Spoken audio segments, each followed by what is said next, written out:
નમસ્કાર મિત્રો, good morning all of you. છેલ્લે આપણે એમસીક્યુ નંબર 48 પૂર્ણ કરેલો હતો. આગળ વધીએ 49માં એમસીક્યુ.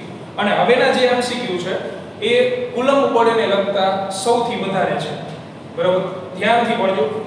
તો 49 નંબરનો એમસીક્યુ જો એની લખાવો.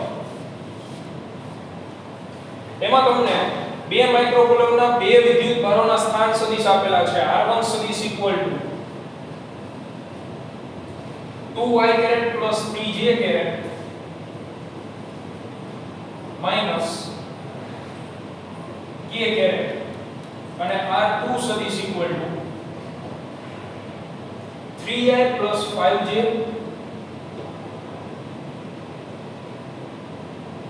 Plus k caret. તો આ બંને વિદ્યુત ભારો વચ્ચે લાગતા કુલમ્બ બળનું મૂલ્ય કેટલું? Q1 બરાબર છે 2 માઇક્રોકુલમ અને Q2 બરાબર 2 માઇક્રોકુલમ છે. તો કુલમ્બ બળ 2 વિદ્યુત ભારની વચ્ચે લાગતું હોય તો અંતર પણ તમારે 2 વિદ્યુત ભારો વચ્ચેનું ધ્યાનમાં લેવું પડે. તો 2 વિદ્યુત ભાર વચ્ચેનું અંતર એટલે r2 સદિશ માઈનસ r1 સદિશ.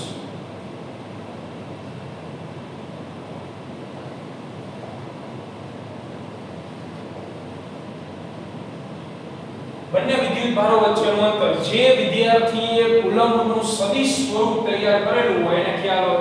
આપણે અહીંયા એક વિદ્યુત ભાર લેતા હતા Q1, એનો સ્થાન સદિશ R1 લેતા હતા, Q2 એનો સ્થાન સદિશ R2 લેતા હતા.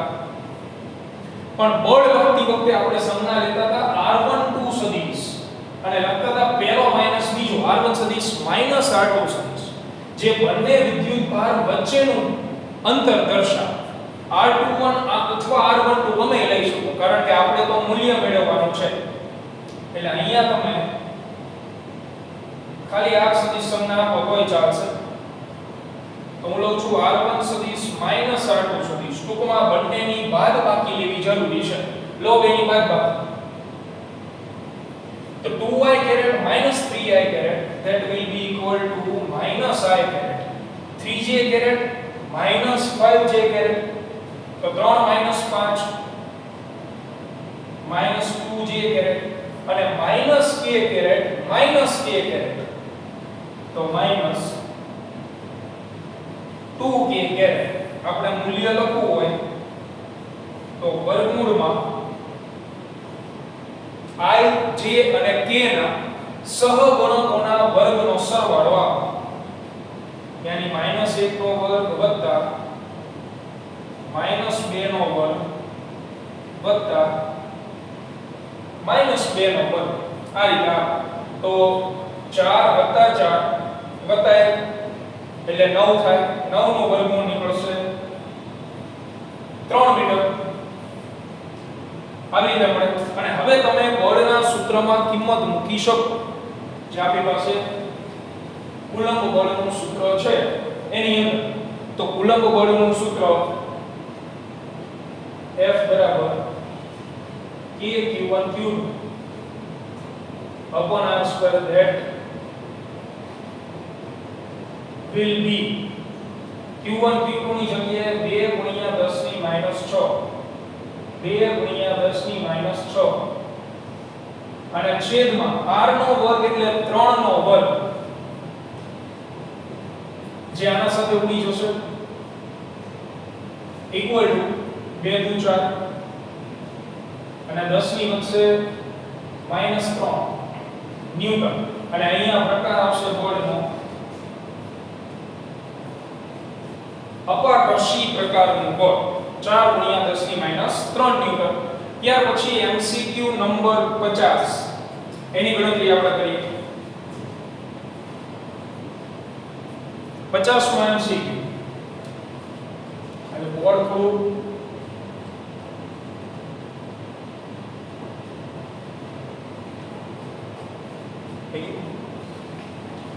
एमसीक्यू नंबर 50 1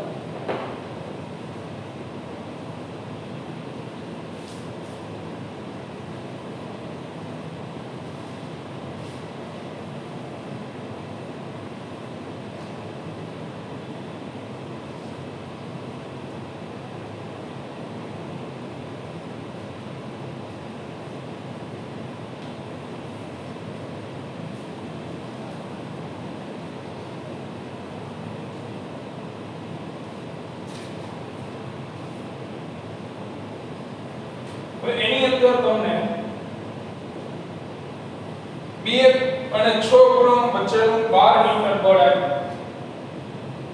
2 કુલમ 6 કુલમ આમના વચ્ચેનું બળ 12 ન્યૂટન આપેલું છે અને દેખીતી બાબત છે કે બંને ઘન વિદ્યુત ભારો હોવાથી બંને વચ્ચે અપાકર્ષણ થાય. બંનેમાં q કુલમ વિદ્યુત ભાર ઉમેરવામાં આવે તો તેમની વચ્ચે 4 ન્યૂટન આકર્ષી પ્રકારનું બળ લાગે છે. હવે બંનેમાં q વિદ્યુત ભાર ઉમેરી દો તમે એટલે q1 ડેશ ઇક્વલ ટુ થઈ જાય 2 q 9 નો વાંચતા q છે સ્મોલ q અને q2 dash 6 plus small q. તો હવે નવું બળ થઈ જાય છે 4 ન્યૂટન અને એ પણ આકર્ષી પ્રકાર. તો ધ્યાન રાખો બાળકો કે આપણે બળનું મૂલ્ય જ લખીએ છીએ જનરલી બધા દાખલામાં આપણે બળનું શું લખીએ છીએ મૂલ્ય જ લખીએ છીએ પણ આકર્ષણ અને અપાકર્ષણને એકબીજાથી અલગ પાડવા માટે નિશાનીનો ઉપયોગ જરૂરી છે. તો આકર્ષણ આવે તો આપણે માઈનસ નિશાની લેવી જરૂરી છે કારણ કે આકર્ષણ ક્યારે થયેલું હોય એક વિદ્યુતભાર ધન હોય અને એક ઋણ હોય તો જ આકર્ષણ થાય એટલે આપણે ઋણ નિશાની અહીંયા લઈએ છીએ. અને બેઝિકલી આકર્ષણ અને અપાકર્ષણને એકબીજાથી અલગ પાડવા માટે નિશાની જરૂરી છે. કોઈ વિદ્યાર્થી અહીંયા માઈનસ લે અહીંયા ન લે તો ચાલે કોઈ વાંધો નહીં પણ આકર્ષણ અપાકર્ષણને એકબીજાથી અલગ પાડવું જરૂરી છે. આ ધ્યાનમાં રાખો.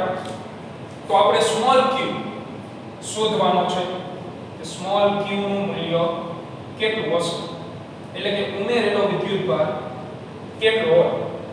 તો બંનેનો વારાફરતી ઉપયોગ કરવાનો છે. આનું જો હું સૂત્ર લખું F1 ઇક્વલ ટુ અંતર તો આપણે એટલું જ રાખવાનું છે એટલે અંતરની કોઈ ચિંતા છે નહીં. તો F1 equal to KQ1 Q2 upon r square અને F2 લખીએ એટલે કે આ બળ તો KQ1 dash Q2 dash upon r square આ બંને વિદ્યુતભાર આવશે એમાં તો આ બંનેનો ભાગાકાર લઈ લો તેથી F1 ભાગ્યા F2 એટલે K ઉડી જશે બધેલા પદ લખીએ તો Q1 Q2 છેદમાં Q1 dash into Q2 dash r square cancel થઈ જશે અને k કેન્સલ થઈ જશે. મૂકો કિંમત F1 ની કિંમત 12 F2 ની કિંમત -4 ઇક્વલ ટુ Q1 ની જગ્યાએ 2 6 છેદમાં 2 q into 6 q. તો બે તરફથી 12 કેન્સલ થઈ જાય. આ 6 દુ 12 તેની સાથે કેન્સલ ચોકડી ગુણાકાર કરી નાખો તો 2 q into 6 q equal to -4. Generally આપણે સિંગલ બળ ગોતવું હોય તો ત્યારે ક્યાંય નિશાની ધ્યાનમાં નથી લીધી. તો ધ્યાન રાખો MCQ માં બે અલગ અલગ પ્રકારના બળ આપેલા હોય તો નિશાની લેવી જરૂરી છે જે બળને ઇન્ડિકેટ કરે છે. વિદ્યુત ભારમાં તો આપણે અંકીય નિશાનીઓ નથી લેતા પણ બે વિરુદ્ધ પ્રકારના બળ આપેલા હોય તો નિશાનીનું ઇન્ડિકેશન જરૂરી છે. બરાબર છે. અને બોલો કરી 6 દુ 12 વત્તા 2q plus 6q એટલે 8q plus q square equal to -4 -4 આ તરફ આવી જાય q square વત્તા 8q વત્તા 12 ને 4 16 8 ના એવા ભાગલા પાડો તો 16 ના એવા ભાગલા પાડો જેનો સરવાળો 8 થાય તો ચોકો ચોકો 16 એટલે q plus 4 પૂર્ણ વર્ગ પદ આવે into q plus 4 એટલે q plus 4 નો વર્ગ ઇક્વલ ટુ થઈ જાય 0. એટલે કે તમને આપેલા ઓપ્શન માંથી જવાબ મળશે +4 કે -4. તો તો આન્સર ઇઝ -4 કુલમ. જો નિશાની મેટર કરે છે. ઓપ્શન બી આપેલા છે +4 અને -4. પણ તમે વિચાર કરો કે હું આમાં -4 ઉમેરું તો આ થઈ જશે -2 અને આમાં -4 ઉમેરું તો આ +2 એટલે એક ધન થઈ જાય એક ઋણ થઈ જાય તો જ આકર્ષી આવે ને. અને જો તમે આમાં +4 ઉમેરો તો 4 ને 2 6 અને 6 ને 4 10 તો બે પાછા ધન વિદ્યુત ભાર થઈ જાય તો પાછું અપાકર્ષણ થાય. એટલે આને સાર્થક કરતા ઓપ્શનમાંથી તમને ખ્યાલ આવી ગયો. જો પહેલો ઓપ્શન છે +4 શક્ય નથી. તમે વિચાર કરો આમાં +4 ઉમેરો આમાં +4 ઉમેરો તો 4 + 2 6 6 + 4 10 તો પછી બંને વચ્ચે અપાકર્ષણ થાય. બીજો ઓપ્શન -4 -4 ઉમેરો 2 -4 6 -4 એટલે -2 અને પ્લસ તો બે વચ્ચે આકર્ષણ થાય એટલે સાર્થક થયું. ત્રીજો ઓપ્શન +1 ઉમેરો તો 2 ને 1 3 અને 6 ને 1 7 તો એ પણ અપાકર્ષણ થવાનું. ચોથો ઓપ્શન -1 ઉમેરો 2 - 1 પ્લસ 6 - 1 5 તો બે ધન થયા ને. એટલે આપેલા ઓપ્શન ઉપરથી તો ડાયરેક્ટ તમને ખબર પડી ગઈ છે કારણ કે એક જ ઓપ્શન એવો છે એકમાત્ર ઓપ્શન એવો છે કે તમે એ વિદ્યુતભાર ઉમેરો તો એક વિદ્યુતભાર ધન બને છે અને બીજો વિદ્યુતભાર ઋણ બને છે એટલે આકર્ષણ બળ લાગે. આ શોર્ટ ટ્રીક છે એમસીક્યુ સોલ્વ કરવાની. આ ગણતરી વાળી રીત તો બરોબર છે આવડવી જ જોઈએ પણ ઝડપથી એમસીક્યુ સોલ્વ કરવા હોય પહેલી નજર ઓપ્શન ઉપર હોવી. તો ઓપ્શન આમાં મૂકો તો એક ધન અને એક ઋણ થવો જોઈએ તો જ આકર્ષિત થાય. અને તમે અહીંયા મૂકતા જાઓ આપેલા ઓપ્શનમાં ખાલી -4 પર એક જ શક્ય બનશે. તો આ રીતે પણ એમસીક્યુ સોલ્વ થઈ શકે. આગળ જોઈએ એમસીક્યુ નંબર 51 ઝડપથી. સેમ પ્રકારનો એમસીક્યુ છે.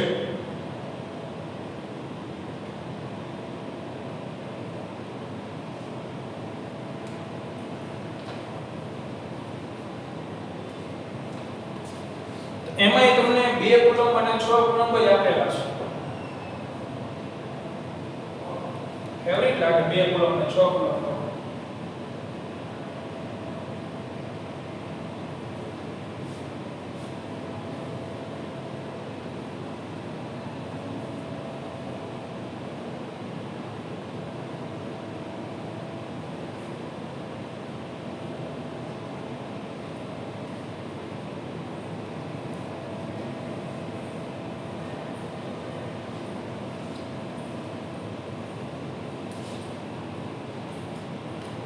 બે અને 6 વચ્ચે લાગતું અપાકર્ષણ બળ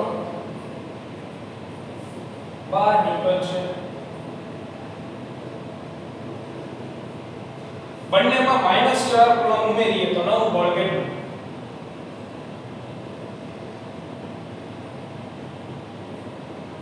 -4 ઉમેરો તો આ તો ઉપરના જેવો જ થયું. એમાં બળ હશે 4 ન્યૂટન આકર્ષણ. ઊંધો પર નાખો બીજું કંઈ નથી. Q1 ડેશ -4 ઉમેરો 2 કુલમ તો હતો જ -4 ઉમેરી દીધો -2 કુલમ.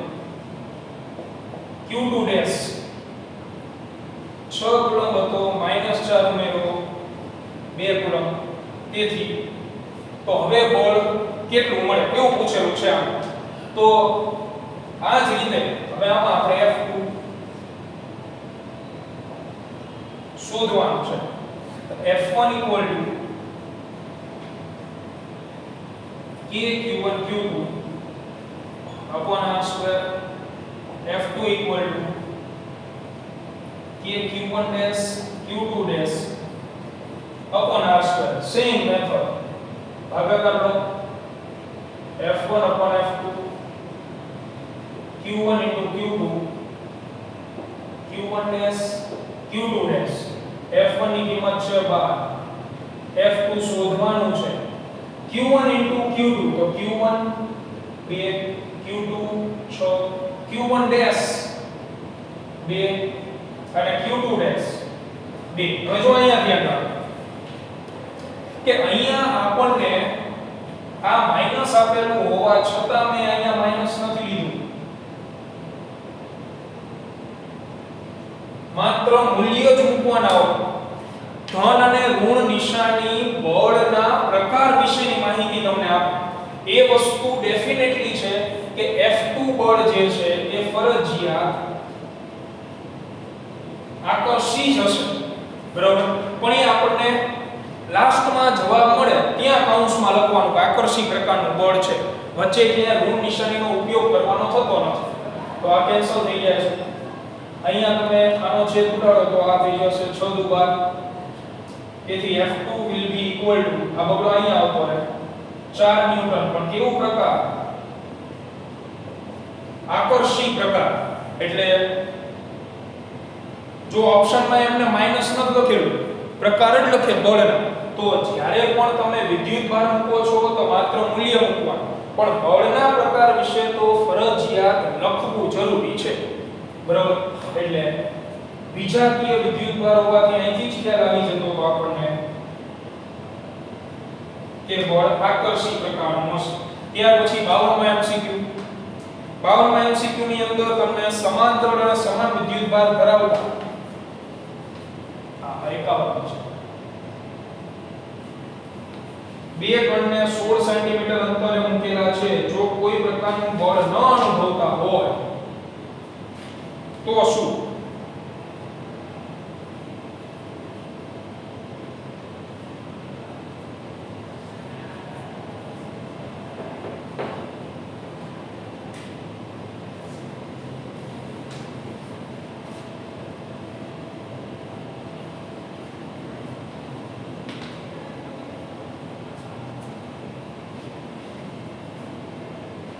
ધ્યાન રહે, આ એમસીક્યુ ખાલી ગુજરાત બોર્ડના નથી, ગુજકેટ માટે પણ કામ આવશે.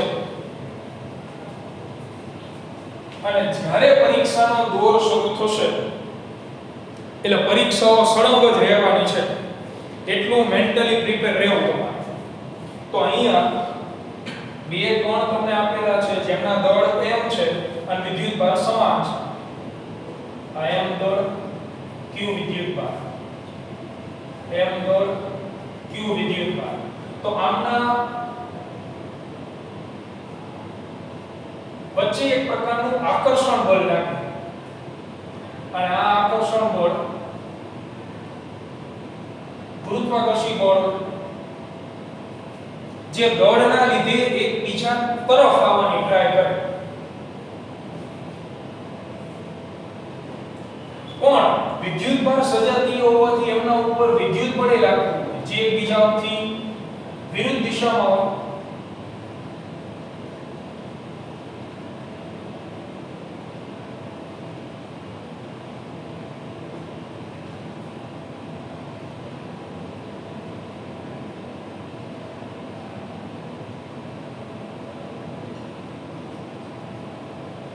સજાતીય વિદ્યુત ભાર છે.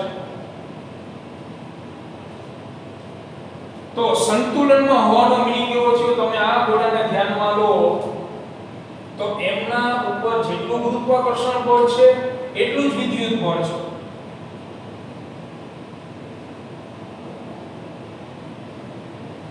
તો સંતુલન સ્થિતિમાં ગુરુત્વાકર્ષી બળ એટલું જ વિદ્યુત બળ. ગુરુત્વાકર્ષણ બળનું સૂત્ર Gm1 m2 upon r2. Coulomb બળનું સૂત્ર અથવા વિદ્યુત બળનું સૂત્ર Kq1 Q2 upon r2. r2 cancel. તો Q upon m ની કિંમત આપણને પૂછેલી છે અને ઓપ્શન એપ્સિલોન 0 ના સ્વરૂપમાં છે. તો Gm2 ની જગ્યાએ મૂકી દઉં છું 1/4 pi epsilon 0 એટલે q2 upon 4 pi epsilon 0. Option પ્રમાણે પૂછેલું છે એ મુજબ q by m, તો q by m પૂછેલું હોવાથી q2 upon m2 equal to 4 pi epsilon 0 into z. અને તેથી q upon m વર્ગમૂળ કાઢીએ તો જવાબ આવશે 4 pi epsilon 0 into g. એટલે ઓપ્શન બી જવાબ થાય.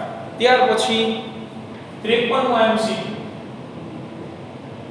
એમાં સમાન મૂલ્યના ત્રણ વિદ્યુતભારોને ચોરસના શિરોબિંદુઓ ઉપર મૂકેલા છે Q1 Q2 અને Q3 ત્રણ રૂપમાં વિદ્યુતભારના મૂલ્યો સમાન છે એટલે આપણે લઈ લઈએ Q1 Q2 Q3 Q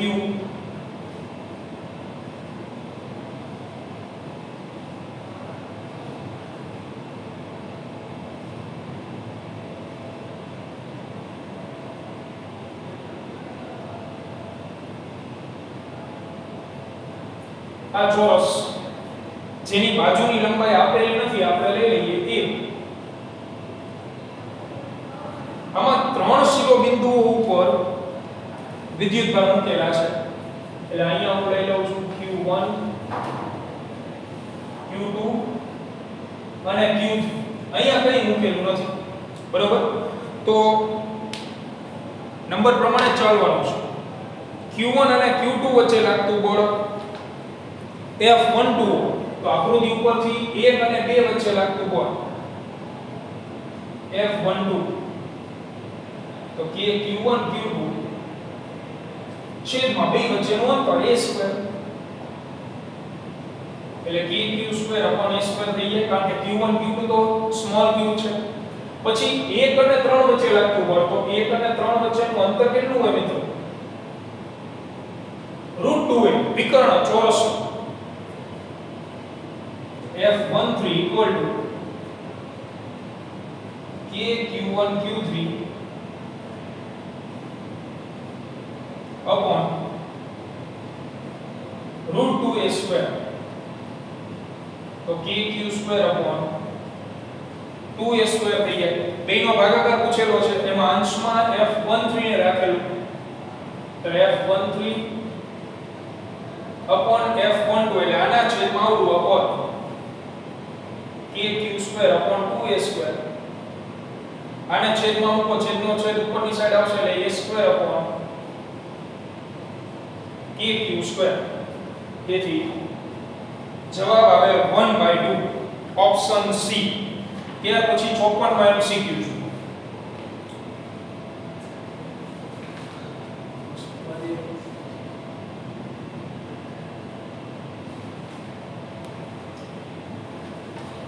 MCQ number 54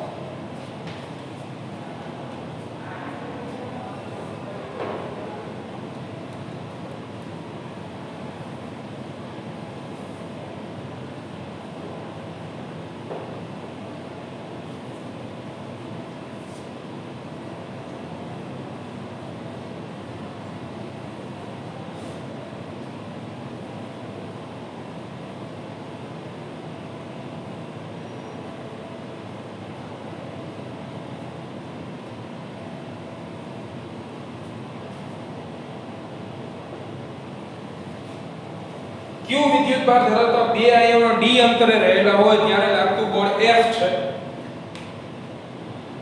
દરેક પરમાણુ વડે ગુમાવેલા ઇલેક્ટ્રોન્સની સંખ્યા ખાલી જગ્યા હોય ઇલેક્ટ્રોન્સની સંખ્યા આપણે મેળવવાની છે બરાબર Q વિદ્યુતભાર ધરાવતા બે આયનો d અંતરે છે ion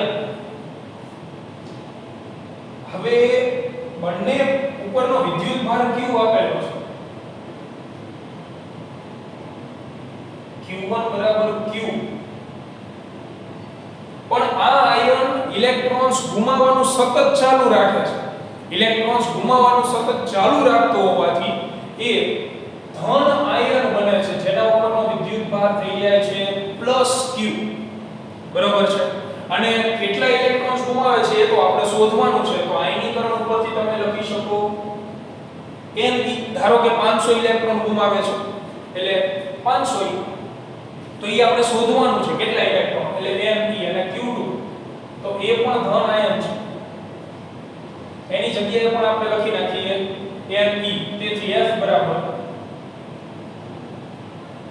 k Q1 Q2 upon d square equal to k Ne Ne upon d square તો ઓપ્શનમાં k એઝ ઇટ ઇઝ રાખેલ છે k n square e square upon d square આ f આમાંથી તમે n સ્ક્વેર ને કરતા બનાવો તો n સ્ક્વેર બરાબર fd square upon k square તો ઓપ્શન સી જવાબ મળે બરાબર ઓપ્શન સી વર્ગમૂળ કાઢો એટલે મળી જશે MCQ નંબર 55 તો 55 તો આપણે ઓલરેડી એવો કરી ગયા હતા કે બે વિદ્યુતભાર વચ્ચે બળ લાગતું હોય તો ત્રીજો વિદ્યુતભાર નજીક લાવવામાં આવે તો બંને વચ્ચે લાગતા બળ ઉપર કોઈ અસર પડે નહીં એટલે એમાં ઓપ્શન ડી જવાબ આવે 56 બે સમાન ગોળા પર સજાતીય વિદ્યુતભારો અનુક્રમે Q1 અને Q2 છે પરંતુ Q1 does not equal to Q2 છે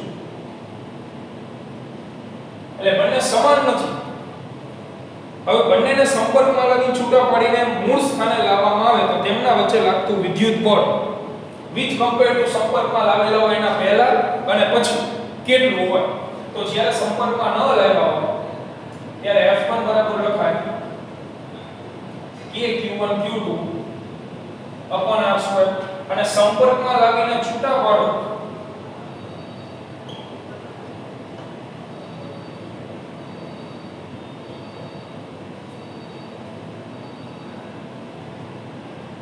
તો બંને પરનો વિદ્યુતભાર આપણે જાણીએ છીએ કેટલો થઈએ સંપર્કમાં લાવો તો બંને મિત્રો ભાગીદારી કરે એટલે તંત્રનો વિદ્યુતભાર બોલો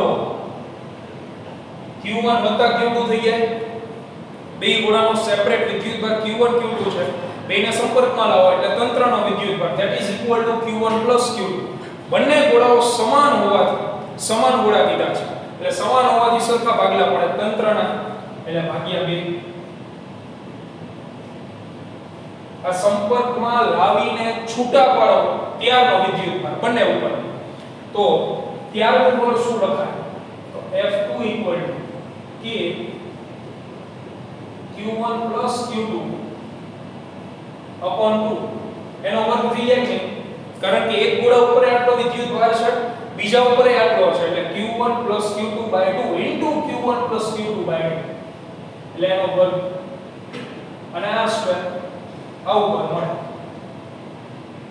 તો હવે દેખીતી બાબત છે કે આ બે બળમાંથી કયું બળ વધારે થાય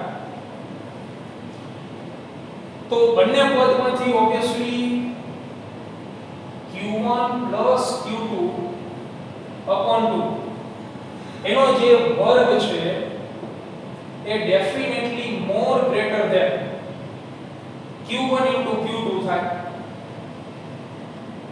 દેખીતી બાબત છે ચેક કરી લઈએ આપણે ચાલો ધારો કે હું Q1 તરીકે લઉં છું 2 કુલમ અને Q2 તરીકે લઈએ 3 કુલમ ઓબ્વિયસલી બે સમાન નથી લેવાના કારણ કે શરત કહી દીધી છે કે બે ગોળા સમાન છે પણ બંને ઉપરનો વિદ્યુતભાર અલગ અલગ છે એટલે 2 and 3 હવે તમે કરો બેનો ગુણાકાર બેનો ગુણાકાર કરીએ એટલે 3 દૂર 6 થાય અને પછી આમાં મૂકો તો 3 + 2 એટલે 5 ભાગ્યા 2 એટલે 2.5 એટલે અઢી નો વર્ગ કરો તો એ મળશે 6.25 જે આના કરતા મોટું છે તો આવી કોઈ પણ શક્યતા લેવાની છૂટી છે પણ બે વિદ્યુતભાર સમાન હશે તો આવું નહીં થાય એટલે આ શરત એમને જાણી જોઈને આપેલી છે મહત્વની છે બરોબર છે એટલે ધ્યાનમાં રાખો કે બંને ગોળાઓ સમાન તો નથી સમાન છે પણ વિદ્યુતભાર સમાન નથી બે તો તમે અસમાન હોય એવા કોઈ પણ વિદ્યુતભાર ની જોડી લઈને ચેક કરી શકો આવડી આ શરત પડ્યા છે તો એનો મીનિંગ એવો થયો કે F2 is greater than F1 એટલે કે સંપર્કમાં લાવીને છૂટા પાડવામાં આવે ત્યારે લાગતું બળ મૂળ બળ કરતા વધુ હોય એટલે ઓપ્શન આવશે બી ઓપ્શન બીજો સંપર્કમાં લાવ્યા પહેલા લાગતા વિદ્યુત બળ કરતા વધુ બળ લાગે બરાબર ત્યાર પછી MCQ નંબર 57. તો 57 માં MCQ માં માત્ર સમના નિયમને ચર્ચા કરેલી છે કે બે વિદ્યુત ભાર નજીક લાવી અને જો એમની સમના ઉલટાવી ઊંધી કરી નાખી તો શું ફેર પડે? તો બળનું મૂલ્ય ન બદલાય, માત્ર બળની શું બદલાય? દિશા. બળનું મૂલ્ય as it is રહે, એની દિશા જે છે એ ચેન્જ થઈ જશે. એટલે 57 માં MCQ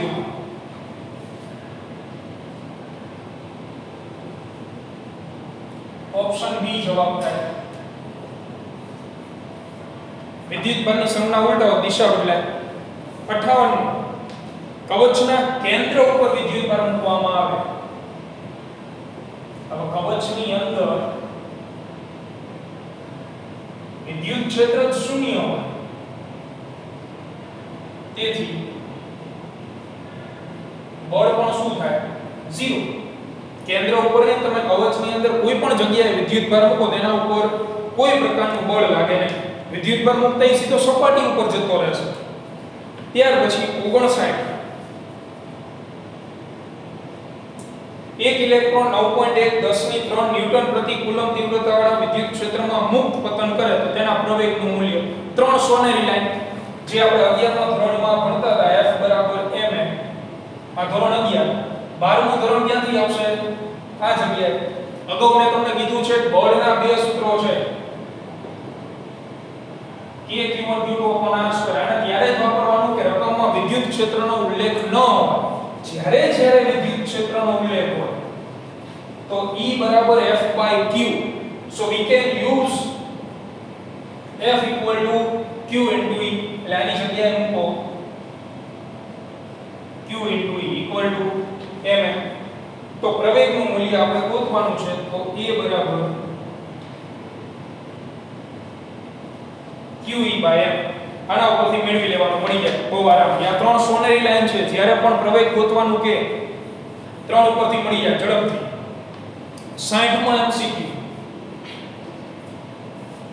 ધાતુનો સુવાહક ગોળો 1023 અણુઓ ધરાવે છે, 0.1% ઇલેક્ટ્રોન દૂર કરવામાં આવે તો ગોળો કેટલો વિદ્યુત ભાર ધરાવે? તો Q બરાબર n એટલે અણુઓની સંખ્યા, તો 1023 આ અણુઓની સંખ્યા છે.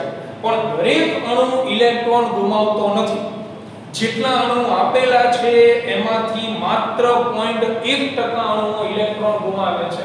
એટલે ગુણ્યા 0.1% ને સંખ્યામાં ફેરવો એટલે ભાગ્યા 100 ઇન્ટુ E. તો આના વચ્ચે 1/1000 ઉપરની સાઈડ આવે 10 ની કેટલી થઈ જશે? 20 ઇન્ટુ E ની જગ્યાએ 1.6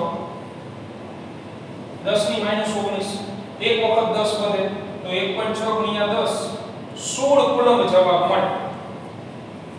ત્યાર પછી 61 સેમ મોસ્ટ ફેવરિટ MCQ કે બે વિદ્યુત ભાર વચ્ચે લાગતું બળ F છે, ત્રીજો વિદ્યુત ભારની એન્ટ્રી થાય તો બે વિદ્યુત ભાર વચ્ચે લાગતા બળમાં કંઈ જ ફેર ન પડે. ઘણી બધી વખત પૂછાઈ ગયેલા MCQ છે. 62મો સમાન વિદ્યુત ભાર ધરાવતા બે વિદ્યુત ભારિત કણોને એકબીજાથી 1 મીટર અંતરે મૂકેલા છે. પ્રારંભિક પ્રવેગ 1 મીટર પ્રતિ સેકન્ડ સ્ક્વેર છે. તેમનું દળ 10 ની -3 ગ્રામ છે. દરેક ઉપરનો વિદ્યુત ભાર કેટલો? તો તમને વિદ્યુત ભાર ધરાવતા કણ આપેલો હોવાથી વિદ્યુત બળનું સૂત્ર મૂકવું પડે. તો અહીંયા વિદ્યુત ક્ષેત્ર તો રકમમાં આપેલું નથી, તો આ બેમાંથી કયું સૂત્ર પસંદ કરાય? K Q1 Q2 વાળું. તેથી F બરાબર K, બંને ઉપરનો વિદ્યુત ભાર સમાન છે. સ્મોલ q કીધો નથી એટલે આ સંજ્ઞા તમે લઈશું Q into Q upon r square. દળ અને પ્રવેગ આપી દીધો એટલે F ની જગ્યાએ હું મૂકી દઉં ma બાય r સ્ક્વેર.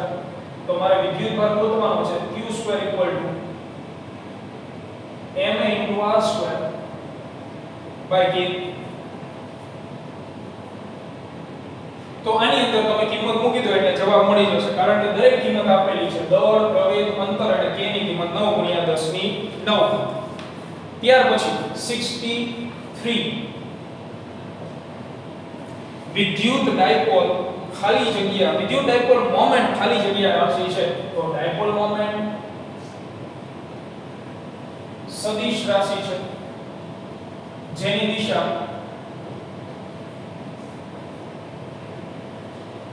ઋણ વિદ્યુત ભારથી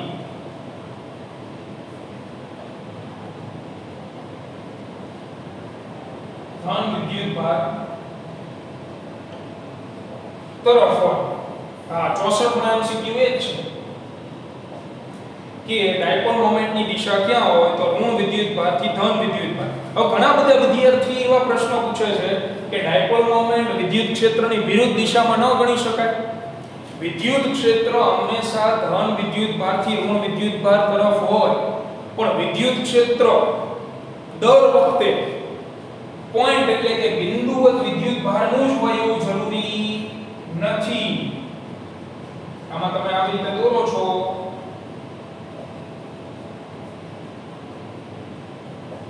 તો આ દર વખતે પોઈન્ટ વિદ્યુત ભારનું જ વિદ્યુત ક્ષેત્ર હોય એવું જરૂરી નથી. સમાન વિદ્યુત ક્ષેત્ર ના હોય, ન સમાન ના હોય. તો ત્યાં ડાયપોલ મોમેન્ટ કેવી રીતે ગોતવા જશો? ડાયપોલ મોમેન્ટ તો માત્ર બે વિદ્યુત ભાર ઉપર જ આધાર રાખે, જોડી ઉપર. અને એ જોડીમાં પાછા બંને વિદ્યુત ભારો કેવા હોવા જોઈએ? સમાન મૂલ્યના અને વિજાતીય પ્રકારના. એટલા માટે મિત્રો યાદ રાખો, વિદ્યુત ક્ષેત્રની વિરુદ્ધ દિશામાં દર વખતે ન બોલી શકો. હા, સમાન વિદ્યુત ક્ષેત્ર આપેલું હોય તો તમે બોલી શકો. 65 નંબરનો એમસી. વિદ્યુત ડાયપોલની વિષુવ રેખા ઉપર ડાયપોલ મોમેન્ટની દિશા અને વિદ્યુત ક્ષેત્ર વચ્ચેનો ખૂણો. આકૃતિ યાદ હોવી જોઈએ.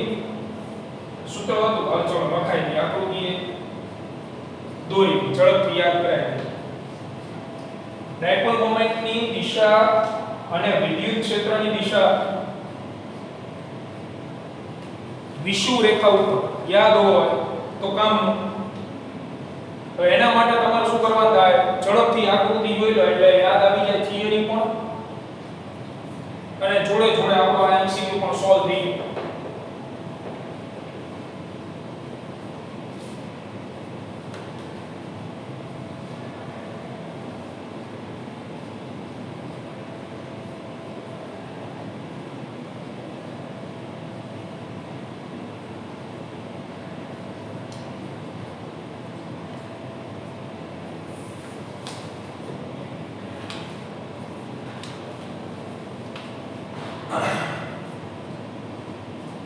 તો આવી રીતે ડાયપોલ હોય પ્લસ માઈનસ. વિષુવ રેખાને કહેવાય. અહીંયા તમે એક બિંદુ ધ્યાનમાં લો એટલે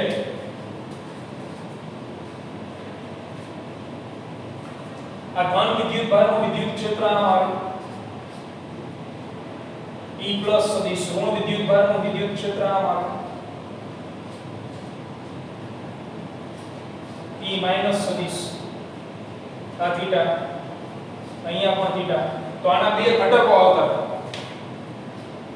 ઘટકો આપણે દોરતા હતા થીટા ઉપરથી આ મુજબ.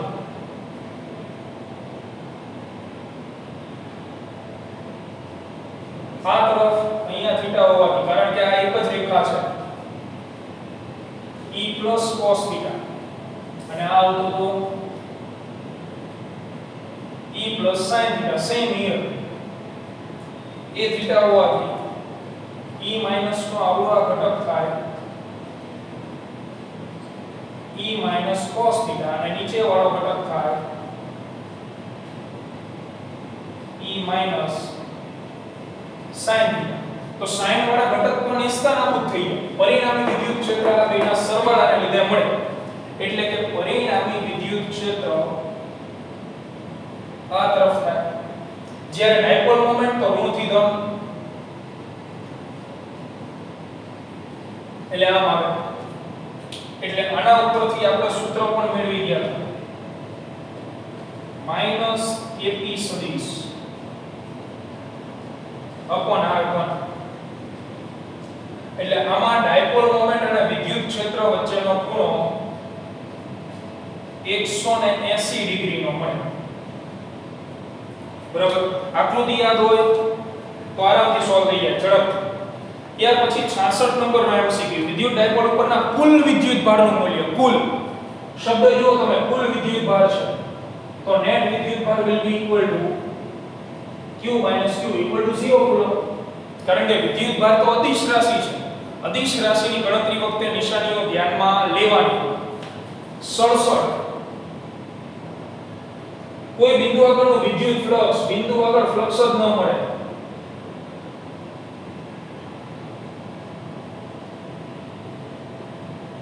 કારણ તો કોઈ બિંદુ વિદ્યુત ક્ષેત્ર રેખાઓનો સંગ્રહ કરી શકે નહીં બરાબર બિંદુ પાસે ક્ષેત્ર રેખાઓ દાખલ થઈ નીકળી જતી હોય એટલે બિંદુ પાસે ફ્લક્સ આવે હંમેશા 0 68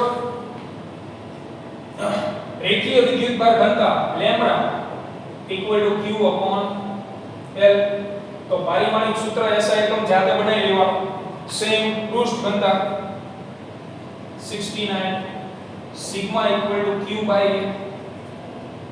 70 कद तो rho equal to q by v that you can solve by yourself 70 number સુધીના MCQ ત્યાર પછી 71મો MCQ વિદ્યુત ક્ષેત્ર ખાલી જગ્યાને વિચલિત કરે છે તો અગાઉ મેં તમને કીધું હતું કે એક બે વિદ્યાર્થીઓના એવા પ્રશ્ન આવ્યા હતા કે અમને સ્કૂલમાં એવું કીધેલું છે કે આલ્ફા કણ વિદ્યુત ભાર રહિત હોય અથવા તો એનો વિદ્યુત ભાર 0 કુલમ હોય જો એ 0 કુલમ હોય તો વિદ્યુત ક્ષેત્ર એને વિચલિત ન કરવું જોઈએ ને બરાબર પણ તમે કોઈ પણ મટીરીયલમાં જોશો તો આ MCQ નો જવાબ આપેલો હશે આલ્ફા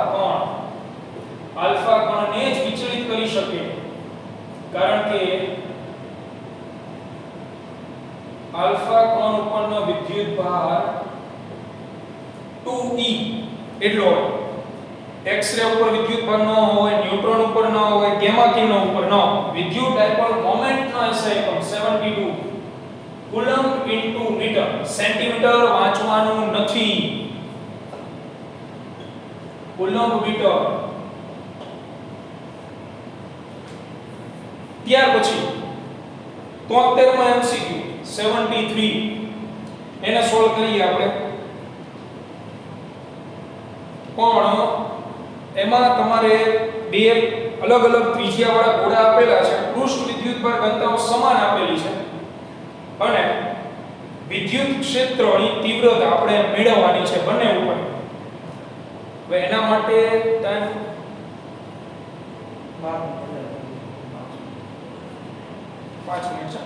ઓછો પડશે ટાઈમ ચલો 73માં MCQ થી આવતીકાલ રાખીએ આવતીકાલે આ ચેપ્ટરના દરેક MCQ પૂર્ણ થઈ જશે જે વિદ્યાર્થીઓએ રેગ્યુલર લેક્ચર ન જોયા હોય તો કોઈ વાંધો નથી પણ એક વખત ચેપ્ટરની PDF જોઈ લેવી ફરજિયાત આ તમને ગુજકેટમાં વધારે પડતો બેનિફિટ કરાવી આવશે એટલે આપણે સોમવારે જ્યારે મળીએ ત્યારે ચેપ્ટર 2 એની શરૂઆત કરશું તો ચેપ્ટર 2 ના સૂત્રો લખાવેલા છે એકવાર વાંચી લેવા એટલે તમને મટીરીયલ શનિવારે મળી જશે અથવા રવિવારે મળી જશે આવતીકાલે આ ચેપ્ટર આપણે પૂર્ણ કરી દઈશું બરાબર મળી આવતીકાલે